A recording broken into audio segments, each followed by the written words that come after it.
வணக்கம் முத்தலிப் சார். வணக்கம். சட்டசபையில் மாறி மாறி வாக்குவாதம் நம்ம பார்த்துக்கிட்டு இருந்தோம். முதல் கேள்வியே என்னன்னா, தொடர்ந்து நேரலை நடக்கும் அப்படின்னு நேத்திக்கு தான் சொன்னாரு. நேத்து சொன்னாரு, நேத்திக்கு கட் ஆகுது. திரும்ப இன்னைக்கு ஒரு வாக்குறுதி தராரு. இது எதனால? டெக்னிக்கல் ஃபால்ட் அப்படின்னு சொல்லி தப்பிச்சுக்கிறாங்க. எதனால நிப்பாட்டுறாங்க? ஒவ்வொரு விஷயமும் டெக்னிக்கல் ஃபால்ட்னு சொல்லி தப்பிக்க முடியாது. ஒரு தடவை வேணால் எல்லாம் நம்புவாங்க, ஒவ்வொரு தடவையும் நம்ப மாட்டாங்க. சட்டசபை நிகழ்வுகளை நேரலை பண்ணணுன்றது வாக்குறுதி கொடுத்துட்டு தான் வந்தாங்க. பலரும் அதை எதிர்பார்க்குறாங்க. ஜனங்க தெரிஞ்சுக்கிட்டுமே, நீங்கள் யார் தப்பாக பேசுகிறா, யார் ரைட்டாக பேசுகிறா, யார் மக்கள் பிரச்சனையை பற்றி பேசுகிறா தெரிஞ்சுக்கிட்டுமே. தப்புன்னா இருக்குது. உங்களாலும் தப்புனாலும் தெரிஞ்சு நீங்கள் கரெக்ட் பண்ணி வைங்க. நேற்று ஒருத்தர் ஓடி வந்தார்ல, அவரெல்லாம் கூப்பிட்டு லெஃப்ட் ரைட் வாங்கி ஒழுங்காக இருந்தேன். நான் அது வதந்தின்னு நினச்சேன். ஓடி வந்தார் தான் சொன்னாங்க, நானும் பார்க்கல. அதுதான் நேரலை கிடையாது. ஆனால் அந்த செய்தியாளர்கள் சொன்னது ஓடி வந்தார் அப்படி இப்படின்னு. அப்போ அந்த மாதிரி விவகாரங்கள்லாம் நீங்கள் சில பேர் தலைமையுடைய கவனத்தை ஈர்த்து அதன் மூலிமா அமைச்சர் பதவி ஏதாவது பண்ணலான்னு பண்ணுவாங்க. அந்த மாதிரி கடந்த காலில் நடந்துருக்குது. அந்த மாதிரி ஏதாவது பண்ணாரான்னு தெரில. ரொம்பலாம் ஆடக்கூடாது, ஓரளவுக்கு கட்சி கெட்ட பேர் ஆகிடும். அதனால் நேரலை இருந்தால் இப்போ அவர் ஓடி வந்தவரெலாம் சிக்குவார்ல.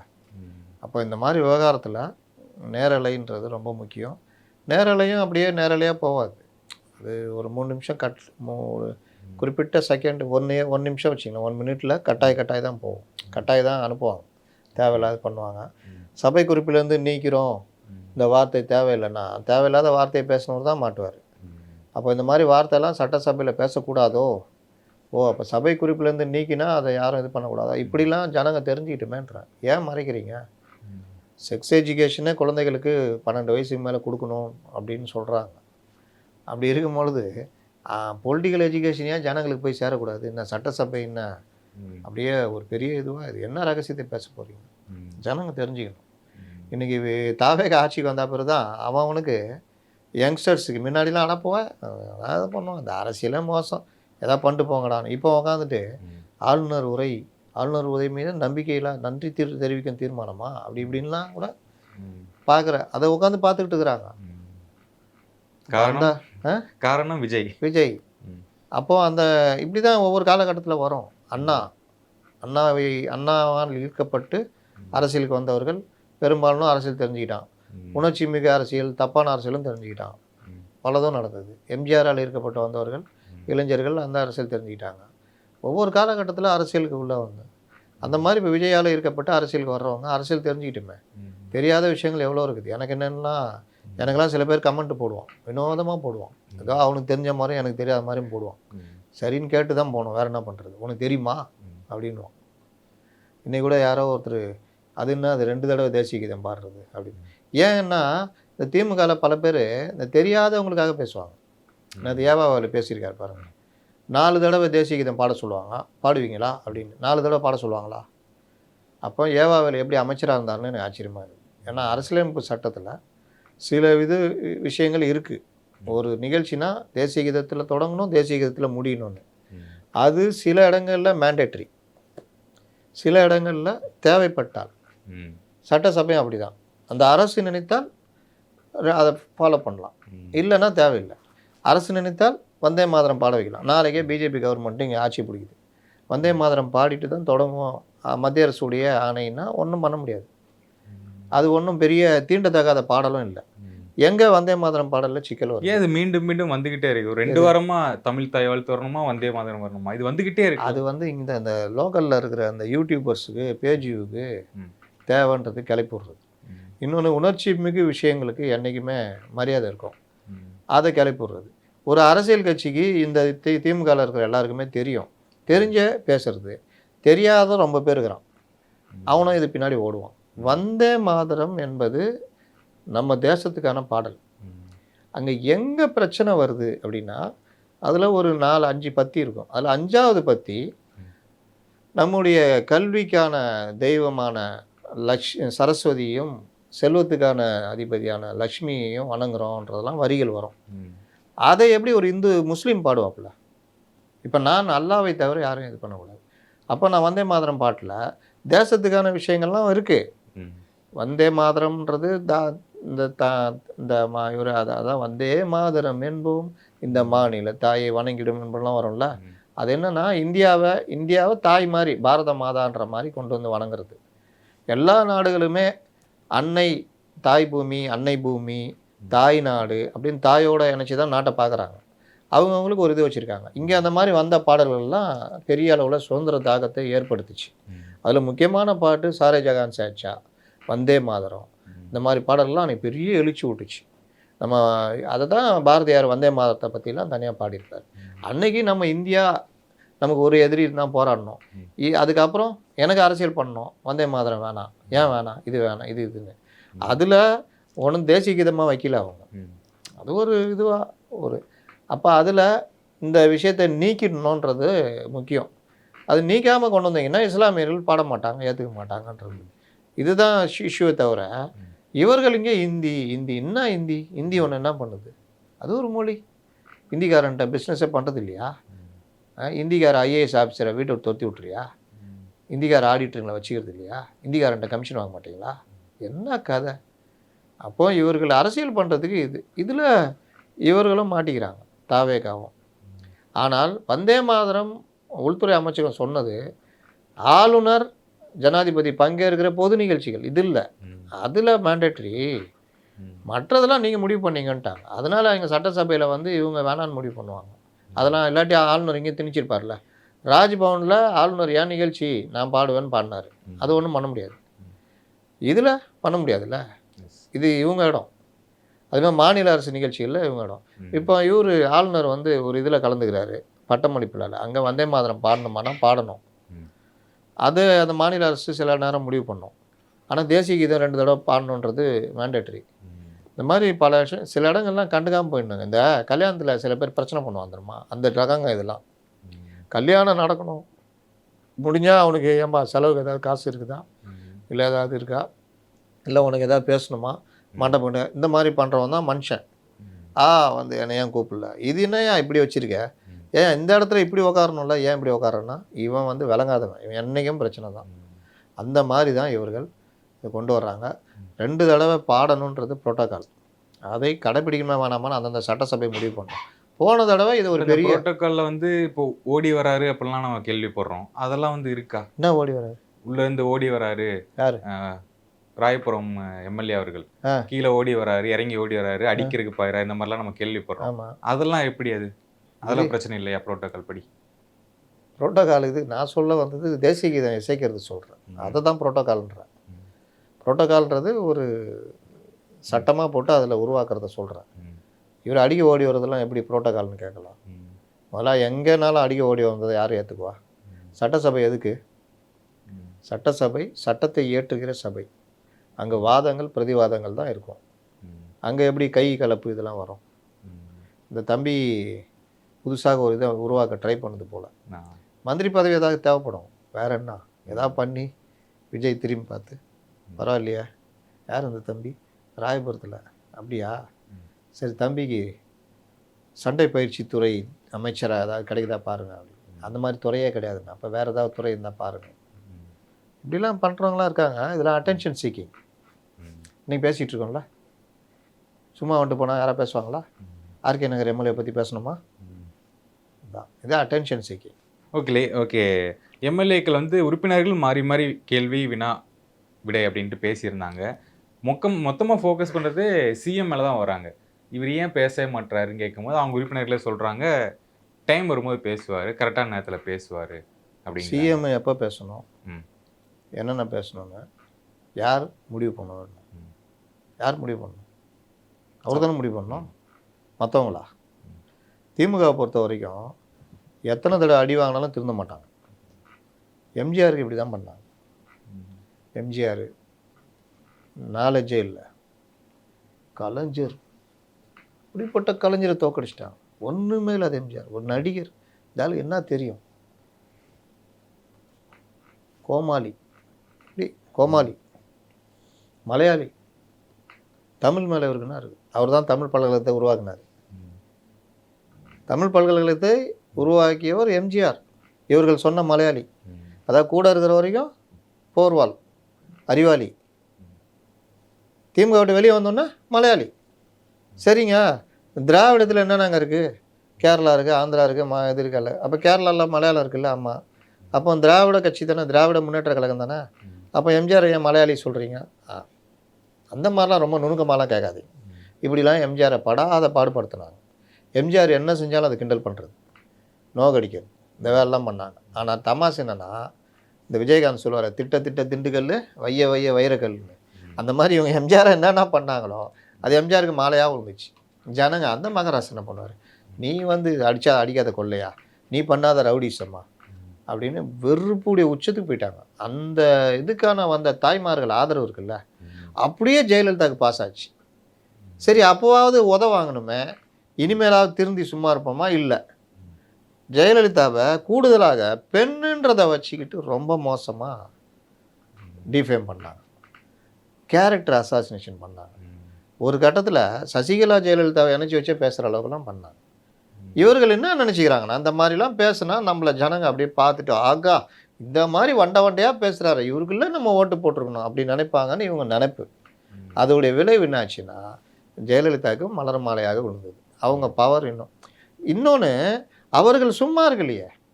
எம்ஜிஆரை இவங்க என்னென்னவோ பண்ணாங்க. எம்ஜிஆர் ஒரு மனிதாபிமானியாக இருந்தார்ல, ஏழைகளை பற்றி சிந்திச்சார்ல. ரேஷன் அந்த காலத்துலலாம் ரேஷன் பொருட்கள் கெரசினும் பாமாயிலும் ரொம்ப முக்கியம், சர்க்கரை, இது 3ம் தடையின்றி கிடைக்கணும்னு எம்ஜிஆர் ரொம்ப முயற்சி எடுத்துக்கிட்டார். அந்த காலத்துலேயும் கட்சிக்காரன் எடுப்பான், இது பண்ணுவான், விற்பான், அதெல்லாம் பண்ணுவான். ஆனாலும் அதில் விலைவாசி உயராமல் அதெல்லாம் பார்த்துக்கிட்டாரு. 3வது விஷயம் என்ன பண்ணார், மாணவர்களுக்கு என்னென்னலாம் செய்யணுமோ அதெல்லாம் செஞ்சார். அப்புறம் அந்த காலத்தில் எம்ஜிஆர் வந்த பீரியடில் மின்சாரன்றது ஒரு பெரிய பிரச்சனையாக இருந்தது. அதாவது தெருவிளக்கு இல்லாத ஊர், ஒரு பல்பு கூட இல்லாத வீடு, அதாவது வீட்டுக்குள்ளே மின்சாரம் இல்லாத வீடு, அங்கெல்லாம் ஒரு பல்பு மூலிமா, ஒரே ஒரு பல்பு கனெக்ஷனு பல்பு, அது அவங்களுக்கு பெரிய விஷயமா இருந்தது. விளக்கொலியில் தெருவிளக்கில் படித்தவங்களாம் வீட்டில் ஒரு முட்டை பல்பில் படிக்க ஆரம்பித்தா வீட்டில் லைட்டு வந்தால் எப்படி சந்தோஷமாக இருக்கும். அந்த மாதிரி விளக்கொலி திட்டம் வந்து கொண்டு வந்தார். இலவச மின்சாரம் இவங்களுக்கு விவசாயிகளுக்கு கொண்டு வந்தார். செருப்பு, பசங்களுக்கு செருப்பு, சீருடை, புத்தகம், இதெல்லாம். அடுத்து ஜெயலலிதா என்ன பண்ணாங்க, அதை எக்ஸ்டெண்ட் பண்ணாங்க. சைக்கிள் கொடுத்தாங்க, லேப்டாப் கொடுத்தாங்க. அப்போ நீ என்ன சொன்னாலும் இந்த ஜனங்க எப்படி பார்த்துச்சு, நீ வந்து இல்லாத பேச்சு. சட்டம் ஒழுங்குன்னு இன்றைக்கி யாருன்னு கேட்டால் ஜெயலலிதா தான். இரும்புக்காரங்க கொண்டு வச்சுருந்தாங்க, அதிகாரிகள்லாம் அப்படியே ஆடி போவாங்கன்னு இருந்தாங்க. இப்போது நம்ம சொல்கிறது என்னது, விஜய் அவர்களுக்கு ஜெயலலிதா மாதிரி இறங்க அடிங்க, அதிகாரிலாம் அப்படியே பேய் கதை சொல்லுவான் பாருங்க, அப்படி சொல்லுவாப்பில் அதிகாரிங்க பேய் கதை. நடவடிக்கை மட்டும்தான் எனக்கு வேணும், உன் கதைலாம் தேவையில்லை. அப்படி இல்லையா கிளம்பு, அதுக்கேற்ற ஆள் போடுறேன்னா தானாக வேலை நடக்கும். அவன் கீழே கிட்ட சொல்லுவான், நடவடிக்கை மட்டும்தான் வேணும், உன் கதைலாம் எனக்கு தேவையில்லை, இல்லையா சொல்லு மாற்றிடுறேன். அவன் கீழே சொல்லுவான், நடவடிக்கை மட்டும்தான் வேணும். அதுன்னு இப்படியே போவோம் கீழே வரைக்கும். எங்கே நான் ஆரம்பிக்குது, கஞ்சா வைக்கிறவன்ட்ட துட்டை வாங்கிட்டு விட்றது யார், அங்கே வரைக்கும் போவோம். இதுதான் தேவை. இந்த கவர்மெண்ட் வந்த பிறகு இப்போ இவர்கள் நோக்கம் எல்லாம், ஐயோ போச்சே போச்சே போச்சே. எப்படி போச்சு, இந்த ஆள் ஒருத்தன் தான்யா ஓட்டு வாங்கிட்டான், இவன் மூஞ்சிக்கு தான் ஓட்டு விழுது. விஜய் விசில், வேட்பாளர் கூட யாருக்கும் தெரியாது. இந்த ஆளை டிஃபேம் பண்ணணும். தேர்தலுக்கு முன்னாடி யாரையோ வச்சு என்னென்னவோ பண்ணாங்க டிஃபேம், ஒன்றும் நடக்கலை. ஜெயிச்சிட்டார், 108 சீட்டு. இவங்ககிட்டருந்து ராவண தான் பெரிய சோகம், சோகத்தில் சோகம், பெரிய சோகம் இவங்ககிட்டருந்து தான் ராவிட்டான் அந்த ஆள். அது இயற்கையாக நடந்துச்சு. அது ஜனங்களும் தூக்கி 120 கொடுத்துருந்தாங்க வச்சுங்க. விஜய்க்கு வந்து இந்த கஷ்டம் நஷ்டம் எதுவுமே தெரியாமல் ஆட்சியில் உட்காந்துருப்பாப்புல. ஜனங்க எனக்கு ஆதரவு கொடுத்துட்டாங்க, இனிமேல் போயா நான் பார்த்து அப்படி இப்படின்னு போயிருக்கோம். 108. அப்போ இவங்களோட காதல் மொய்தின்ட்டு போய், சார் எங்களுக்கு ஆதரவு கொடுக்கணும், ஸ்டாலின் தான் எங்கள் தலைவர், நாங்கள் யாருக்கும் ஆதரவு கொடுக்க, மூஞ்சி கூட பார்த்து பேசல பார்த்தீங்களா. அருண்ராஜுக்கு இவர் சிபிஎம், எங்களுக்கு தலைவர் ஸ்டாலின் தான், நாங்கள் வந்தது. திருமாவளவன், நான் ஆதரிப்பது சம்பந்தமாக திராவிட முன்னேற்ற கழகத்தை, அண்ணா ஆதரவு கூட வேணாண்ணே, நீ பேசுறதை நிறுத்திக்கிண்ணே போயிட்டாங்க. அதிமுகட்ட பேசுகிறாங்க, அதிமுகட்ட போதுன்னு அந்த 2 மணி நேரம் கேப்பில் பாட்டுன்னு காங்கிரஸ் உள்ள போந்துருது. 5 பேர் ஆதரவு. அதிர்ச்சி ஆடுது திமுக. பட்டா நேற்று வரைக்கும் போயா, அன்றைக்கே போய் சேர வேண்டிய தேர்தலுக்கு முன்னாடியே சேர்ந்துருந்தா 40 சீட்டு. இப்போவாவது உஷாராகணும்னா அவ்வளோதான். சரி, ராகுல் காந்தியை ஏமாற்றி தானே, ராகுல் காந்தியை மீறி சோனியா காந்தியை வச்சு முடிவெடுத்து தானே இது பண்ணாங்க. இது எப்படின்னா, ஒரு பையன் பொண்ணு விரும்புகிறாங்க, அந்த பொண்ணை கட்டாயமாக எடுத்துகிட்டு வந்து தாய்மாமன் கட்டி வைக்கிற மாதிரி. கூட்டணி அப்படி தானே பண்ணாங்க. அப்போ அந்த பையன் காட்டில் இருப்பான். அந்த மாதிரி காட்டில் இருந்தாப்புல ராகுல். பிரச்சாரத்துக்கு கூட வரல. வந்தாலும் ஒரே மேடையில் கிடையாது. எங்களுது மட்டும் பண்ணிட்டு போகிறாங்க. தேர்தல் முடிஞ்சதுலாம் நிலமை மாறினோன்னா ராகுல் மம்மி உன் வேலையை பாரு, நான் இனிமேல் நான் பார்த்துக்கிறேன். ஏய் ஆதரிக்கடா. 5 பேர் ஆதரிச்சிட்டாங்க. அப்புறமும் சும்மா இருந்தாங்களா? நேற்று வரைக்கும் யார் சண்முகம் சப்பக்கட்டு கட்டுறாரு. நாங்கள் ஏன் ஆதரித்தோம் என்றால் அதுங்க. அதில் அவரை தெரியாமல் அவர் அறியாமல் ஒரு உண்மையை சொல்கிறார். திமுக அதிமுக கூட்டணிக்கு எங்களை கேட்டாங்க அப்படின்னு. உங்களை கேட்டதுக்கு நீங்கள் மறுக்கலை, இவர்களும் ஒத்துக்கிட்டாங்க. ஆனால் அங்கே தான் ராகுல் காந்தி அங்கே டெல்லியில் இருக்கிறவங்கள்ட்ட பேசி என்ன நடக்குது, யார் இந்த அசைன்மெண்ட்டுக்கு பின்னாடி இருக்கா, பிஜேபி என்ன பண்ணுறீங்க அப்படின்னோன்னா, அப்படியா, அங்கேருந்து ஆர்டரு 4 பேரும் போய் அங்கே போங்க. 116 ஆயிடுச்சு. அப்புறம் பிளான் பி, திருமாவளவனை முதலமைச்சராக போட்டால் இவங்க திரும்பி வந்துடுவாங்கன்னு. அதுக்கு திருமாவளவன் ஜாலி ஆகிட்டார். ஐயோ ஐயோ ஐயோ, அதுவும் நடக்கலை. ஏன்னா இடதுசாரிகள் வரலை. இந்த சொல்லியிருந்தார் ஒருத்தர், எங்களுக்கு முக ஸ்டாலின் தான் தலைவர். இந்த தொழில் தான் இப்படி தானே உட்காந்து சொல்லியிருந்தார் அவர், காதல் மைக்கு. அவருக்கு தேசிய கட்சி அங்கேருந்து அவங்க தலைமை, வேறு வழி இல்லாமல் இவங்களுக்கு என்ன தெரிஞ்சிச்சுன்னா 2 பேரை ராவிட்டாங்க. அவங்க 2 எம்எல்ஏ அங்கே போயிட்டாங்க. அதுக்கப்புறம் எதுக்குடா போகிறீங்க நீங்கள், இங்கே வாங்க, நான் கட்சியாக போவோம் அப்படின்னு கட்சியாக போய் ஆதரவு கொடுத்துட்டாங்க. இதுதான் நடந்தது. அப்போது இவ்வளோ விஷயத்துக்கு காரணம் யார்? இந்த விஜய். அப்போ இந்த விஜய் மேலே நம்ம வந்து டிஃபேம் பண்ணோன்னா மரியாதை குறைஞ்சிரும் அப்படின்னு. இவர் சிங்கப்பெண்ணு சட்டம் ஒழுங்குனா, அப்போ சட்டம் ஒழுங்கு சரியில்லை, உடனே சட்டம் ஒழுங்கு சரியில்லை இதெல்லாம் எடுப்போம், அடிப்போம். சட்டம் ஒழுங்கு சரியில்லைன்னு அடிப்போம், அது பெண்கள் பாலியல்னு அடிப்போம். போன வாரம் வரைக்கும் உங்கள் ஆட்சி எப்படி இருந்ததுன்றதை மறந்துடக்கூடாது. இதை மறந்துட்டு இவர்கள் இதை அடிக்கிறாங்க. ஏன்னா கூட ஸ்ட்ராட்டஜி டீமு அது எல்லாம் 25 வயசு 30 வயசு எதையாவது எழுதி கொடுக்கணும், தலைவர் எப்படி பேசுங்கணும் அப்படின்னும். அதை வச்சுக்கிட்டு தான் விஜயை அடித்தா போதும் அப்படின்னு நினைக்கிறாங்க. விஜயை நீங்கள் அடிக்க அடிக்க விஜய்க்கு ஃபேம் ஏறிக்கிட்டே போகும். அதுக்கு சிறந்த உதாரணம் கரூர் கொலகாரம் ரேஞ்சு கொண்டு போனீங்க. ஓரளவுக்கு லைட்டாக நடவடிக்கை எடுத்திருந்தீங்கன்னா கூட விஜய்க்கு அந்த இது வந்திருக்காது. கொலகாரம் ரேஞ்சுக்கு நீங்கள் பேசுனது செஞ்சதெல்லாம் அந்த இவருக்கு அந்த 41 குடும்பமே சொல்லிச்சு. அவர் என்ன பண்ணுவார் பாவம். சிம்பதியில் மக்களே இதாகிட்டாங்க. அது காரணம் இவங்க. யார் பார்த்து திட்டுறா? திமுக காரங்க. திமுக காரங்க ஒருத்தவங்களை திட்டானா உண்மையிலே அவன் நல்லவனாக இருப்பான்பா போ. ஏன்னா எம்ஜிஆர் காலத்துலேருந்து அந்த ஜீன் அந்த மரபியல் இது தொடருது. எம்ஜிஆரை பண்ணாத இதுவா? எம்ஜிஆர் 84 மருத்துவமனையில் இருக்கார், செத்துட்டாருன்னு அடிக்கடி தகவல் வரும். டம்மால் டிம்மின்னு ஆட்சி கடைலாம் சாத்துவாங்க, கல்லாட்டாலாம் நடக்கும். கொஞ்ச நேரம் பொறுத்து இல்லை வதந்தினோன்னா அப்படியே கதையும். இப்படியே நான் பார்த்துருக்கேன். அதுக்கப்புறம் அவர் அந்த பாட்டெலாம் போடுவாங்க வெள்ளிக்கிழமை ஒளியும் ஒளியும்ல, ஆண்டவனே உன் பாதங்களில் அப்படியே ஜனங்கள்லாம் அப்படியே ஆளுவாங்க. இதாகும். அந்த அளவுக்கு ஃபேம் இருந்தது எம்ஜிஆருக்கு. இங்கே உட்காந்துன்னு போய் சேர்ந்துட்டார். உயிரோடு இருந்தால் எப்படி, உயிரோடு இருந்தால் எத்தனை டைம் பண்ணாங்க இந்த மாதிரி? எது அவர் போயிட்டாருன்னு சொல்லி அது ஒரு 10-15 தடவை நடந்தது. போயிட்டார். இவங்க பண்ணல, வதந்தி திடீர்னு கிளம்பிடும். திடீர்னு டம்மால் டிமின்னு ஆச்சு கடைலாம் சாத்துவாங்க. கடை சட்டராக இருக்குவாங்க. என்ன எம்ஜிஆர் போயிட்டாராம் அமெரிக்காவில் இருக்கும்போது. அப்புறம் பார்த்தா இல்லை நல்லா தாங்கிற வதந்தி. ஆனால் அப்போல்லாம் அந்த தகவல் தொடர்பு எதுவுமே கிடையாதுல்ல. பாக்யராஜ் போய் பார்த்துட்டு வந்தார். அவர் இப்போ பெரிய தலைவர் பாக்யராஜ்.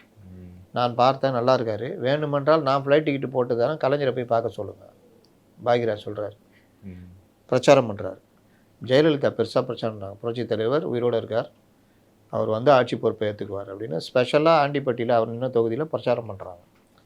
இது எல்லாம் நடக்கும். இங்கே அவர் உண்மையிலே உயிரோடு இருந்தால் இல்லை எனக்கு வாக்களியுங்கள், அவர் ஒரு வேளை திரும்பி வந்தால் நான் அவரோட ஆட்சி ஒப்படைக்கிறேன்.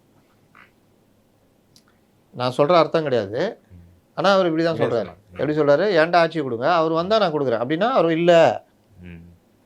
அப்படி ஒரு வேளை இருந்தால் அவர் வந்தாருன்னா நான் அவர்கிட்ட ஆட்சி கொடுத்துட்றேன். இந்த மாதிரி எவனா பிரச்சாரம் பண்ணி கேட்பானா? கேட்டார் கலைஞர். ஜனங்க இதை எப்படி எடுத்துக்கும்? அடுபாவி, இந்த மகராசனை இல்லைன்றிய அப்படின்னு. அதுக்கப்புறம் அவர் ஊர்லேருந்து வராரு. ஸ்ட்ரோக்லாம் வந்து நரம்பியல் பிரச்சனை பெரிய அளவில் பாதிச்சு அவர் நடக்கவே முடியாதுன்னு நினச்சப்போ கடன்னு படியேறி அதே மாதிரி பழைய ஸ்டைலில் வந்து நிற்கிறாரு. இவருக்கு ஒரு கூண்டு வச்சு வண்டி கொண்டு போனாங்க. கொண்டாட வண்டியை TMX 4777. எம்ஜிஆர்னால் அந்த கார் தான். இன்னொருத்தர் ஒரு MP MGR Maharashtra registration MGR 4777 அதே கலர் கார் அதே மாதிரி. அப்போ Mark 4 அம்பாசிடர் அதை கொண்டு வந்து நிறுத்துறாரு. ஏன் காரை கொண்டு வான்றார். எல்லாம் இதில் ஜோக் என்னென்னா, யாருமே இங்கே இருக்கிற யாருக்குமே அமெரிக்காவும் போல, எந்த தொலைக்காட்சியிலும் பார்க்கல. நடுவில் மட்டும் ஒரு தடவை கை காட்டுவார் எம்ஜிஆர். இவ்வளோ பெரிய பூத கண்ணாடி போட்டிருப்பாரு அப்படின்வாரு.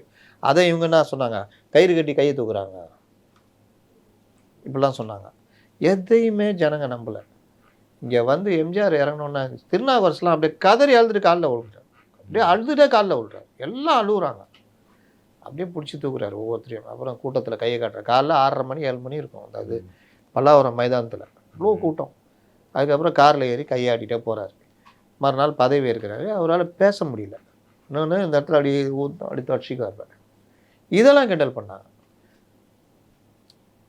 பாரு, ஒரு பேச முடியாத ஒருத்தர் இருக்கார் அப்படிலாம். இதெல்லாம் பண்ணலாமா? அதெல்லாம் என்ன ஆச்சு? அவருக்கு எம்ஜிஆருக்கு இன்னும் பேரை கூட்டுச்சு. இந்த வேலையை இன்றைக்கி விஜய்க்கு பண்ணுறீங்க. அப்போது விஜய் பேசுகிறாரா, அவர் ஆட்சி பேசுதா? அதுதான் முக்கியம். இன்றைக்கி மெட்ரிகுலேஷன் ஸ்கூலு அந்த சங்கத்தினர் வந்து அந்த இவங்க உரிமையாளர்கள் அப்படியே நெகிழ்ந்து போயிட்டாங்க. ஒரு இதுக்கு பர்மிஷனுக்கு 25 லட்ச ரூபா ஆகும். 1000 இது வெயிட்டிங்கில் இருந்துருக்குது. ஒரு காலையில் பார்க்குறாங்க, எல்லாருக்கும் மெயில் வந்துருக்குது. எல்லாம் ஓகே, போங்க போங்க போங்கன்னு. ஐயா போச்சா? கவுன்சிலிங் முன்ன எப்படி நடக்கும்னா 2-3 வகை நடக்கும். சும்மா இருக்கிறவனை தூக்கி இங்கே இருக்கிறவனை கன்னியாகுமரி மாற்றிடுவாங்க. அவன் அடித்து பொருண்டு ஓடையாருவான். ஐயா அதெல்லாம் ஒன்றும் முடியாது. ஐயா பார்த்து ஐயா பசங்க சரி ரைட் சரி மறுபடியும் அவர் இங்கே மாற்றுவாங்க. இது ஒரு வகை. இன்னொரு வகை ரொம்ப வருஷமாக மாற்றாமே இருப்பாங்க. கவுன்சிலிங் வந்தால் அப்போ அங்கே மியூச்சுவல் அங்கே ஒருத்தர் இருப்பான், சென்னைக்கு வர விரும்புவான், இவன் வந்து அங்கே போக விரும்புவான். அந்த மாதிரி பேசி அப்படியா அவர் அங்கே வந்துடுறாரு, நீங்கள் அந்த இது கரெக்டாக இருக்கா, ரைட் அவர் என்ன நீங்கள் என்ன கொடுத்தா இல்லை, நேர்மையாகவே ஒருத்தருக்கு அங்கே யாருமே இல்லை, மாற்றிட்டாங்க. அது ஒரு 2-3 நாள் 5 நாள் 10 நாள் ஆகும். இந்த கேப்பில் வேறு எவனாவது பூ வந்து துட்டு கொடுத்துட்டானா முடிஞ்சிடும். இப்போ இது எல்லாத்தையும் இப்போ என்ன பண்ணிட்டாங்க, கவுன்சிலிங் நேர்மையாக இடம் இருக்காங்க. விழுப்புரத்தில் டாக்டர் இது காலியாக இருக்குது. ஸோ நீங்கள் அங்கே போக விரும்புகிறீங்க, அங்கே காலியாக இருக்கா? இருக்குது சார். என்ன போஸ்ட்? ரைட் ஓகேவா, இருக்கா? ரைட் போங்க. இமீடியட்டாக அந்த ஆர்டரு வந்துடும். டைமே கொடுக்கக்கூடாது. அந்த மாதிரிலாம் இன்றைக்கி கவுன்சிலிங்கில் வாத்தியார் அது இது எல்லாம் நடக்குது. இந்த மாதிரி ஒவ்வொரு விஷயம் மின்சாரம் 5 மண்டலமாக பிரித்து அதை என்னென்ன பண்ண முடியாது. இது இல்லாமல் இவர்கள் செய்கின்ற பல விஷயங்களை தோண்டி எடுக்கிறாங்க. ராம்சார் சதுப்பு நிலத்தில் கட்டடமே கட்டக்கூடாது, கட்டின கட்டடத்தை இடிக்க சொல்லி உச்சநீதிமன்றம் உத்தரவு. அதுக்கு பர்மிஷன் கொடுத்துருக்காங்க. அறப்போரையக்கும் அவ்வளோ எதிர்த்து போன கவர்மெண்ட்டில் 2000 கோடி ரூபா அந்த கன்ஸ்ட்ரக்ஷன் இதுக்கு பர்மிஷன் கொடுத்து எதுவுமே பண்ண முடியல. இந்த கவர்மெண்ட் வந்தோன்னா முதல்ல இவர் ஒரு அமைச்சரை கிண்டல் பண்ணாங்கல்ல, சுற்றுலான்னாருன்னு, அவர் தான் ரத்து பண்ணார். சுற்றுச்சூழல் அனுமதி ரத்து. அடுத்து சிஎம்டியும் ரத்து பண்ணிச்சு. போச்சா? அடுத்தபடின்னா இது யார் அனுமதி கொடுத்தது, எவ்வளோ ஆதாயம் பெற்றீங்க, அவன் துட்டு கொடுத்த விடுவானா? கேட்பான்ல. அப்போது இந்த மாதிரி விஷயங்களில் விஜய் பேசுகிறாரா, அந்த அரசு பேசுதா? அரசு பேசுனா போதும்ல, விஜய் பேச தேவையில்லையா? தேவைப்பட்டால் அவரும் பேச போகிறாரு. அதனால் இவர்களுடைய நோக்கம் என்னென்னா விஜயை டிஃபேம் பண்ணணும். சரி பண்ணிக்கோங்க. அதை நீங்கள் ஒரு 2 மாதம் 3 மாதம் 6 மாதம் பொறுத்து எதுவுமே நடக்கலை, முதலமைச்சர் என்ன தான் பண்ணுறாரு, வாய் மூடி மௌனமாக இருக்கார், இப்படி தான் பேசணும். விஜய் வாய் திறந்து பேச மறுக்கிறார். வாய் திறந்து பேசுங்கள் முதல்வரே. வாய் திறங்க சிஎம்லாம் போட்டு வந்தாங்க. அதை ஒரு எதிர்கட்சி தலைவர் வாய் திறந்து பேசுங்கள் சிஎம்னா ப்ரொவோக் பண்ணுறதுன்னு டைரெக்டாக. இதை தான் நான் சொன்னேன். இந்த 20 வயசு 25 வயசில் இந்த ஸ்ட்ராட்டஜி டீம் இவங்க உட்காந்துட்டு ஐடியா கொடுப்பாங்க. சில்லுண்டி ஐடியாலாம் கொடுக்குறது. பண்ணால் நல்லா இருக்கும்ல, நல்லா இருக்குது ரைட்டு அப்படின்னு போய் காமிச்சு வாங்கி கட்டிக்கிறது. அடிக்க விஜய்க்கு ஏறிக்கிட்டே இருக்கு. ஆமாம், விஜயகாந்த் சொன்ன மாதிரி தான், திட்ட திண்டுக்கல் வைய வைரக்கல். நீங்கள் நியாயமாக நேர்மையான விஷயங்களுக்கு டைம் கொடுத்து அடிச்சிங்கன்னா ஓகே. இப்போ தான் வந்திருக்காங்க. வந்தவொடனே இது பண்ணால் ஒரு வீட்டுக்கு மருமகன் வந்திருக்கான். அவன் நல்லா ஐடி கம்பெனியில் வேலை செய்வான், மற்ற வேலைகளும் செய்யுது, சமையலில் முன்ன பின்ன இருக்குது. வந்த உடனே என்ன உனக்கு இது தெரில ஆச்சா பூச்சானா கற்றுக்குறோம், கற்றுக்க ரெடியாக இருக்காங்க, கற்றுக்கொடு. அந்த மாதிரி தான் ஒவ்வொருத்தரும் எதாவது தப்பு பண்ணுறான். நான் வந்தவொடனே எவ்வளோப்பா மெட்ரிகுலேஷன் ஸ்கூலாக 25 லட்சம் வாங்கியிருந்தாங்களா, முன்னாடி 35 லட்சம் கொடு. இந்த மாதிரி விஷயங்கள் வெளியே வந்துடும். அப்படிலாம் பண்ணால் அடிங்க. அவங்க நீங்கள் பண்ணது எல்லாம் தலைகீழ இருக்கிறாங்கள, எவ்வளோ பெரிய விஷயங்கள்லாம் சாதிச்சுட்டு இருக்கிறாங்க, பாராட்டணும்ல. அது அந்த இடத்துல போய்கிட்டு வாயை திறந்து பேசுங்கள் முதல்வரேனா அவர் எதுக்குங்க பேசணும்? அதான் படித்தார்ல, ஆளுநர் உரை மீது நன்றி தெரிவிக்கும் தீர்மானத்தில் படித்தார், மேகதாட்டு அணை இது படித்தார், நான் 23ஆம் தேதி அந்த இதுக்கு பதில் சொல்ல போகிறாரு. நன்றி தெரிவிக்கும் தீர்மானத்தின் மேலே உறுப்பினர்கள் கருத்துக்கு முதல்வர் பதில் சொல்ல போகிறாரு. என்ன இப்போ குறிச்சிக்கிறாருங்க. வேறு முதல்வர்லாம் செய்யாத விஷயம். எல்லாத்தையும் பென்சில் பேனா வச்சு குறிச்சிக்கிறாரு, நோட்டு வச்சு. வேறு யார்ட்டையுமே நோட்டு இல்லை, இவர்கிட்ட மட்டும்தான் இருக்குது. பண்ணட்டும்ன்றேன். தப்பு இருந்தால் விமர்சனம் பண்ணுங்கள், தப்பே கிடையாது. பேசும்போது வம்பு இழுக்கிறதுனா அதான் திருப்பி வம்பு இழுத்தாங்க. தேவைப்பட இடத்துல பேசுவார். குளத்தூரில் 5 நிமிஷம் தான் பேசினார். என்ன நடந்துச்சு பார்த்தீங்களா அப்படின்னாரு. அவள் தான் ஆச்சா பூச்சா இல்லாத ஒருவரை பற்றி நீங்கள் பேசுனது இல்லையா? இல்லாத ஒருவரை பற்றி இல்லை, நீங்கள் அவதூறு பேசுனதே கிடையாதா? தவழ்ந்து போயின்னு எடப்பாடியை பற்றி முதல்வர் அறிக்கையில் படிக்கிறார். அவர் கேட்குறாரு, ஏங்க என்ன இது மேடையில் பேசுகிறீங்க, இங்கே வந்து தவழ்ந்து போய் இந்த மாதிரிலாம் பேசுகிறீங்க, இது தவழ்ந்து போய் பதவி வாங்கினேன்னு எதுக்குங்க இந்த இடத்துல இந்த வார்த்தையை சட்டசபையில் போய் பேசுகிறீங்க? இவருக்கு அதுக்கு முதலமைச்சர் ஸ்டாலின் சொன்ன பதில் என்ன, அன்பார்லிமெண்ட்ரி வேர்டா? சாதாரண வார்த்தை தானே, தவழ்ந்து போய் சொல்கிறேன், அதில் என்ன கெட்ட வார்த்தையாது அப்படின்னு கேட்குறாரு. எவ்வளோ வானம் இருக்கும் உங்களுக்கு. இந்த மாதிரி இவங்கெல்லாம் பண்ணா என்ன பண்ணுவீங்க? அதை தான் ராஜ்மோகன் சொல்கிறாரு. நீ ப்ரொவோக் பண்ணனா நாங்கள் எதிர்வினை ஆற்றுவோம். நீ எப்படி நடந்துக்கிறியோ அப்படி தான் நாங்கள் நடந்துக்குவோம். நீ என்ன பாஷையில் பேசுகிறியோ அந்த பாஷையில் நாங்கள் பேசுவோம். எங்களுக்கும் பேச தெரியும், பல விஷயங்கள்ட்ட இருக்குது. நாங்கள் அமைதி காக்கிறோம், அதை காப்பாற்றிக்கிறது உங்கள் பொறுப்பு. சட்டசபையை ஒழுங்காக நடக்க விடுங்க. ஓகே, ஒரு இறுதி ஒரு கேள்வி என்ன அப்படின்னா, பனையூர் வந்து இன்னைக்கு ஃபுல்லாக இருக்குது. அதாவது இந்த பனையூர் ஆஃபீஸ் சனிக்கிழமை ஆனால் சிவன் கோயிலுக்கு போகிற மாதிரி, வேலைக்கிழமை ஆனால் நம்ம சாய்பாபா கோயிலுக்கு போகிற மாதிரி, வேலைக்கிழமை ஈவினிங் தர்காவுக்கு போகிற மாதிரி, இந்த மாற்றுக் கட்சி நேர் இணையும் விழா அப்படின்னு இருக்கிறாங்க. எல்லாம் அப்படியே கொள்கை குன்றுகள். சேவை செய்யணும். ஐயோயோ சேவை செய்ய முடியலையே, ஐயோயோ முடியலையே, பனையூரில் போய் தான் சேவை செய்வேன்னு வர்றாங்க. நடிகர்கள், இயக்குநர்கள் எல்லாரும் இவர்கள் எல்லாரும் நினச்சிக்கிறாங்க. இவர்கள் எல்லாம் அம்மன் ஜல்லிக்கு ஆகாது. நாளைக்கு வேறு எங்கேயாவது இதே மாதிரி லாபம் கிடைச்சா அங்கே போயிடுவாங்க. அது அவர்களுக்கும் தெரியும். ஓடட்டும், ஓடுற வரைக்கும் ஓடும். ஜெயிக்கிறவன் குதிரை என்றைக்குமே ஓடின்னு தானே இருக்கும். அதனால் ஏதோ லாபம் கருத்துன்னு போவாங்க. எதுக்கு போவாங்க? இதில் என்ன பிரச்சனைனா, தாவேகாவுடைய உண்மையான அடையாளம் எல்லாரும் ஒதுக்குனாங்க. கடைசியாக காங்கிரஸ் ஆதரவு கொடுத்துச்சு. அதையும் போய் சிதம்பரத்தை வச்சு பேசி திமுகவுக்கு திருப்பி விட்டாங்க. தனித்து விடப்பட்டது தாவேகா. வேட்பாளர் கூட அவருன்னு பார்த்துலாம் போடல, கிடைச்சாலுன்னு போட்டு விட்டாங்க. ஆனால் மக்கள் ஆதரவு கொடுத்துட்டாங்க. அன்னைக்கு எல்லாரும் ஒதுக்குனப்பவும் கூடவே இருந்த உறுதியாக இருந்த தோழர்கள், அந்த தாவேகா தொண்டர்கள், நிர்வாகிகள் அவர்கள், ப்ளஸ் தாவேகாவுடைய மாநில நிர்வாகிகள், இவர்களை தான் மதிக்கணும். ஜெயிச்சா பிறகு அண்டை வர்றாங்கல்ல, அவங்க எல்லாத்துக்குமே லாப நோக்கம் இருக்குது. அப்போ இவர்களை கொண்டு வந்து அவர்களை மட்டுப்படுத்தி ஓரம் கட்டினீங்கன்னா என்ன அர்த்தம்?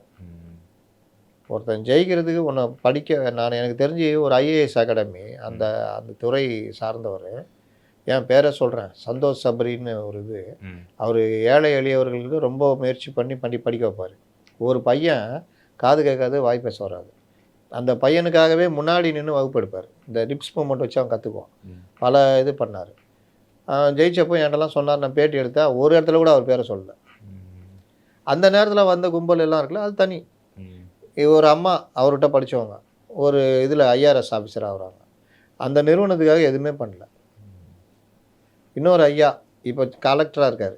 இப்போ தான் அவரை வந்து A to Z தயார் பண்ணி விட்டார். இன்றைக்கி திரும்பி கூட பார்க்குறதில்ல. அந்த மாதிரி ஏற்றி விட்ட ஏணியை மறந்துடக்கூடாது. ஏற்றி விட்ட ஏணி மறந்தால் அந்த ஏணி நான் கேட்டேன், என்ன சார் இந்த மாதிரின்னு.